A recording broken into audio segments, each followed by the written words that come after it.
vychlazené pivínko. Prešla pol hodina a už tu máme 12 stupňov. Prešlo 40 minút a pivko vychladené na 8,1 stupňa. A zdravie. Paráda, poďme to vyskúšať, lebo ja som už nedočkavý, že ako to vlastne bude vôbec chladiť. Môžem povedať, že z môjho testu som maximálne nadšený. Toto nedosahuje nejaké vysoké povrchové teploty, perfektne to odozdáva teplo. Tá teplota tohto chladiaceho modulu je zhruba 40 stupňov, no a tu na dole mi to teda vychladzuje až na minus 4 stupne. Poďme si dnes opäť niečo vyrobiť. Základom chladiacej jednotky je pertielový článok, na ktorý keď privediem napätie, tak jedna strana sa mi ohrieva, druhá chladí. Tu si umiestním tento článok, čiže ten bude odovzdávať teplo sem a ten vetrák bude vyfúkovať teplo a druhá strana mi bude chladiť. Ďalšia vec, ktorú budem potrebovať, je samozrejme napájací zdroj. Originál k tomuto počítačovému chladiču, tu bola takáto doska na procesor, ktorá pasuje do týchto skrutiek, ale ja som si to tak filištínsky vymyslel, že z tejto dosčičky budem vyrábať držiak tohto pertierového článku. Toto si zmeriam. Podľa toho budem používať nejaký vykružovák. Poďme teda prvé, vykrúžim si tu otvor.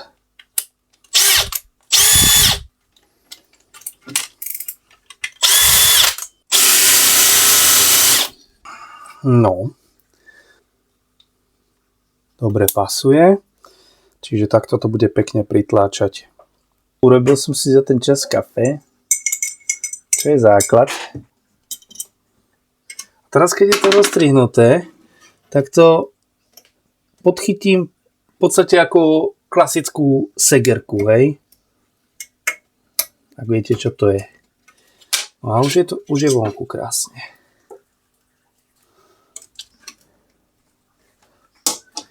Tak, teraz namiesto tých prúžiniek, ktoré tam boli, použijem podložky, ktoré si vyrobím z takejto polyetylénovej rúrky.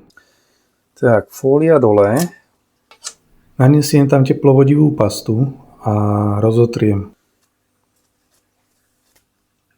V tomto mieste budem musieť vyrezať taký štvorec vlastne do tejto izolácie a takisto si označiť tie miesta, kde budem dávať tie skruty.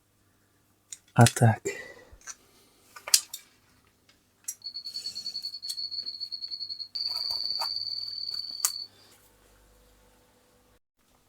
Super, takisto nanesiem tú pastu aj na tú hornú časť.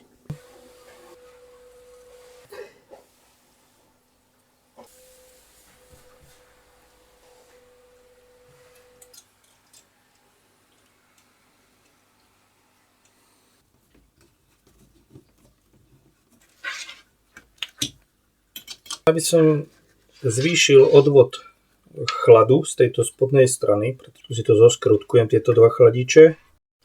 Odporúčal by som túto medzeru medzi tou spodnou a hornou časťou určite vyplniť izoláciou. Takto je to 10, takto je to 9.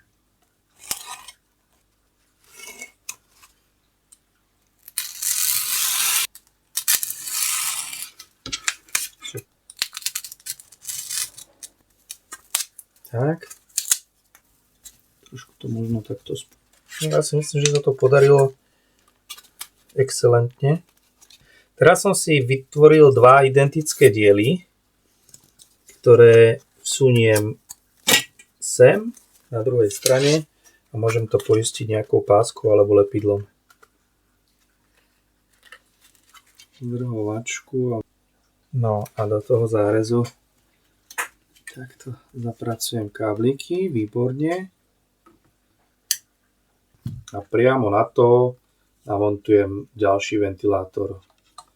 A tento snímač NTC zasuniem teda semka k tým lamelám, aby mi snímal tú teplotu a na základe toho sa potom bude roztáčať. Čiže ja si myslím, že takto super.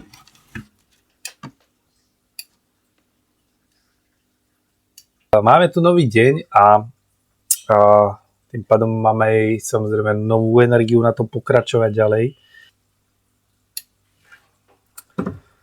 Pripojím to k tomu zdroju.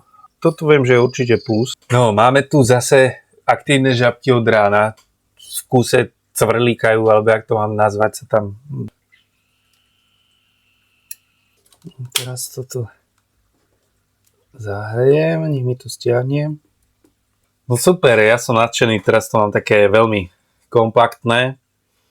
Zmeriame si tie teploty, ale hovorím, že tuto ešte, čo by som, mohlo by to ostať aj takto, ale aby som mal väčší chladiaci výkon smerom dolu, tak si tam pridám tento chladič, to je prvá vec, a potom odporúčam tam ešte dať aj dodatočný ventilátor.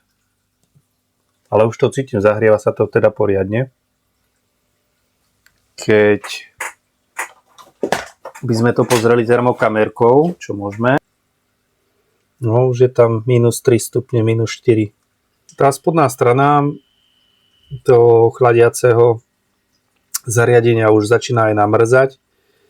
Už to má okolo minus 4 stupne na tom najchladnejšom mieste.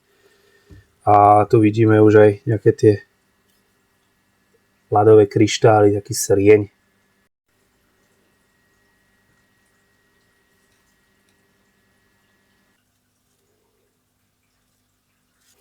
Super. Čiže príde to takto na seba. No a keďže som spomínal aj ten ventilátor, ktorý teda musím otočiť tak, že tuto bude sanie, tu bude výfuk, tak si to skúsim priskrutkovať o tento čierny bakelit. Dúfam, že mi to...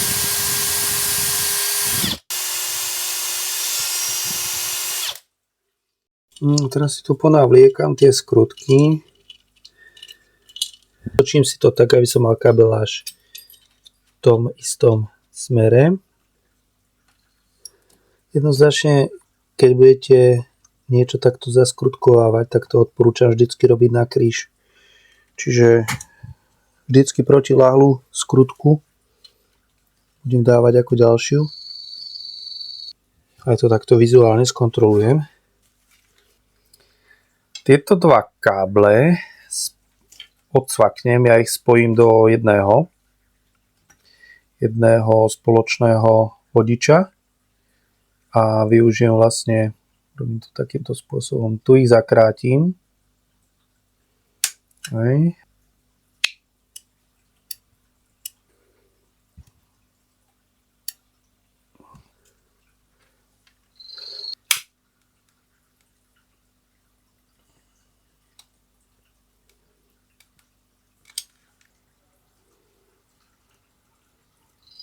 A do tejto druhej, kde bol pôvodne ten druhý ventilátor, môžem dať si teda tým pádom toto.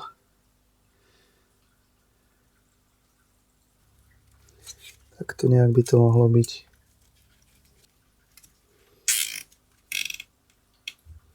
Si to zacvakneme.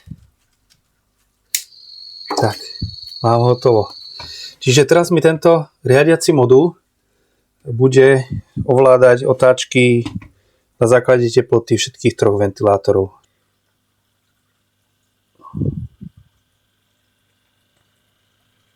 Na záver tú izoláciu.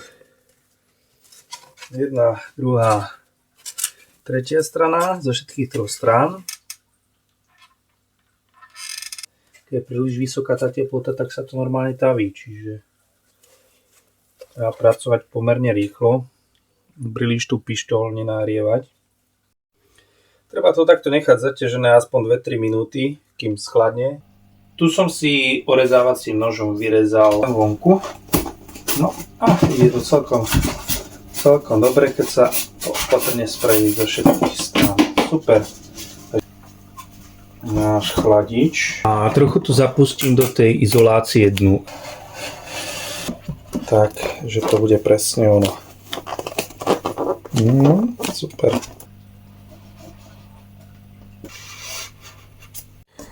A na vypálenie diery pre snímač teploty. Si nahrial nad horákom tento nadstavec, ale môžete použiť samozrejme aj niečo iné. Tak. No, teraz tam teda prepchám to čidlo. Si zatiaľ na sucho bez lepenia a osadenie toho digitálneho teplomera. No, ja si myslím, že fajn. Použijem polyuretánové lepidlo. Teraz to tam môžeme zatlačiť. A odporúčam to teraz ešte z vrchu zaťažiť niečím ťažším. A nechám to vytvrdnúť. Mám to hotovo, poďme si to vyskúšať. No teplota veľmi rýchlo klesá. Momentálne tam máme 11,4 stupňa a stále to klesá. Teplota ide stále dolu,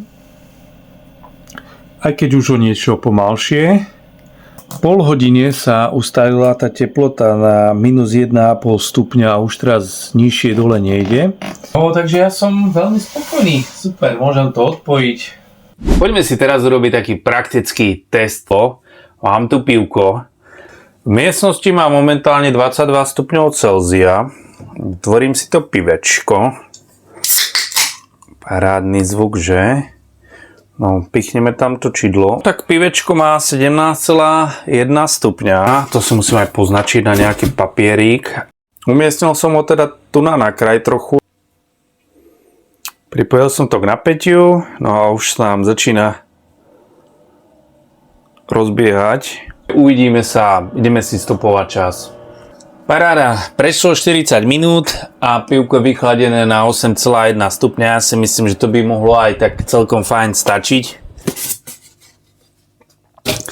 Co je lepšího, než dát si dobře vychlazené pivínko. A zdravie.